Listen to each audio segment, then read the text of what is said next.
welcome back to a new video. It's about time.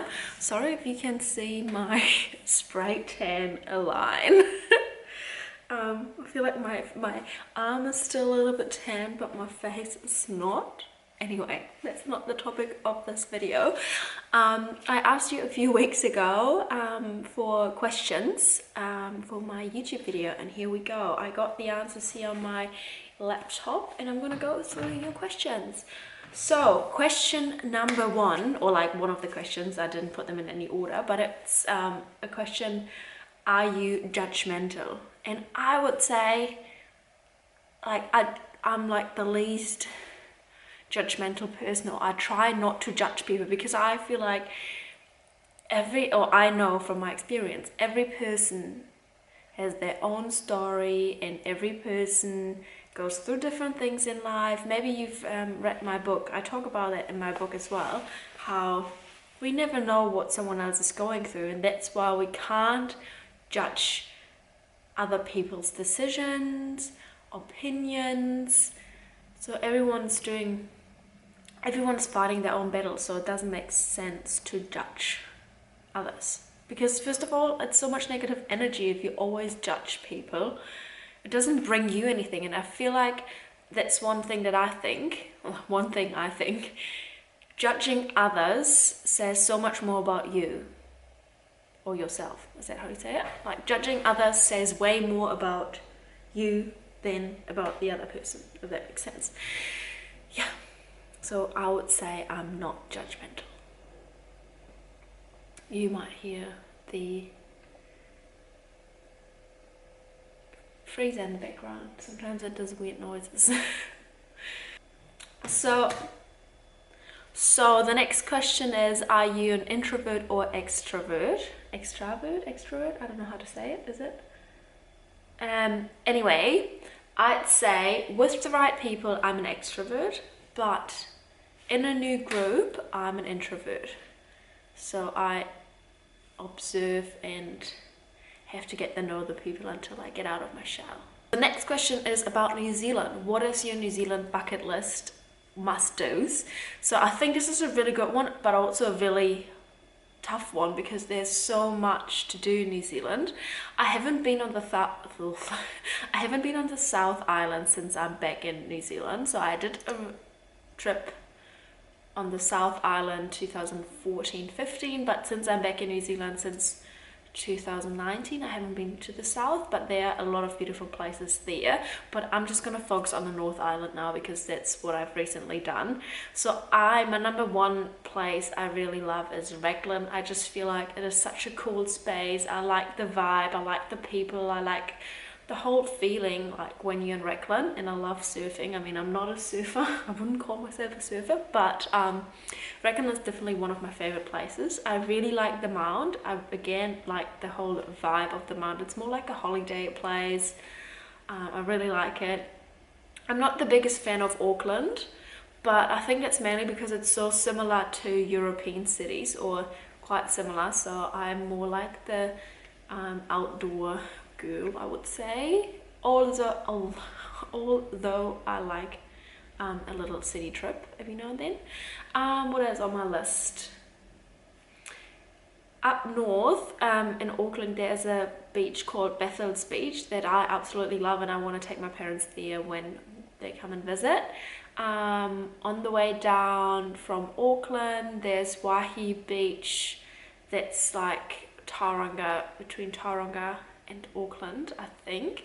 Then Coromandel is beautiful. There's so many amazing spots at Coromandel. There's Shakespeare Cliff, Lonely Bay, New Chums Beach. I'm gonna take my Coromandel vlog here, so maybe have a look there, and then you can, if you're going to New Zealand, if you're planning to travel to New Zealand, or if you're from New Zealand and planning a trip to Coromandel, check that video out. And yeah, then Wellington is really cool, and but I wouldn't say it's one of my favorite things on the North Island, but definitely worth a visit. It's windy Wellington, so be aware of the weather. What else? I think Castle Point is really magical as well, and Of course, there are cool things to do in Taupo and Rotorua. That's more like the touristy part. I think I have a video about Rotorua here somewhere as well, so I might just take that.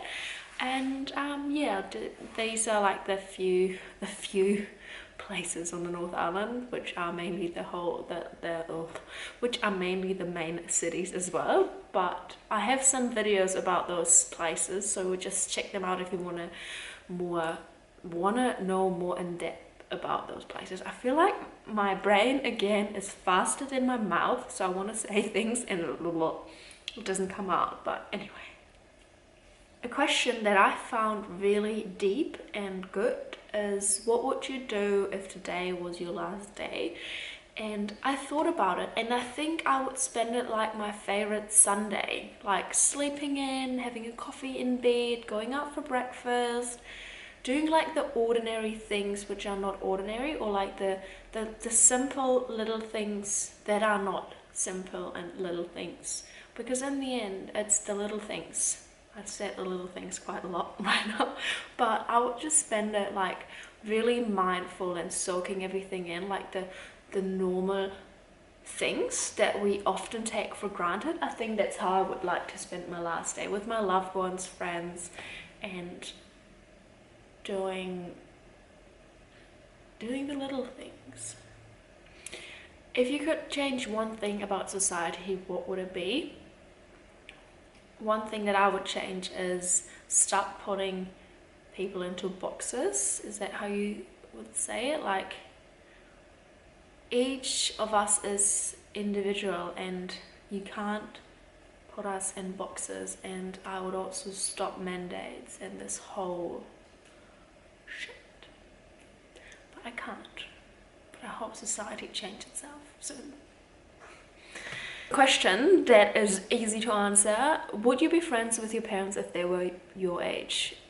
Even though they're not my age, I'm friends with my parents. They're the best, and I tell them everything, almost everything, like not like the details they probably don't want to know, but my parents are my best friends, so yes. What's the most beautiful compliment you ever received? There's so many beautiful messages I receive on Instagram and compliments about my writing and my thoughts and how I share what I share, and I think I really like those compliments that, like, I make myself vulnerable. I always struggle with this word, but I make myself, like, I open up and I share my thoughts, and when someone compliments my work or like what I write or my book, for example, that means the world to me, and that means so much, because publishing my book or publishing my thoughts even under my posts is really me opening up to the world, or like to you guys, and when I get compliments about that, that really means a lot. So yeah, these are the main questions I received. Feel free to ask me more questions. I'm gonna put my not gonna lie link below, because some of those questions were anonymous. So if you want to ask more questions, just put it in the link below, or ask me on Instagram if you want to ask it in person. I really like getting in touch with you guys. So yeah, thank you for watching, and it is a really rainy day here in Hawke's Bay, and I thought it's time to do a YouTube video, so here we go. Or this was my YouTube video. Alright, have a good day, bye.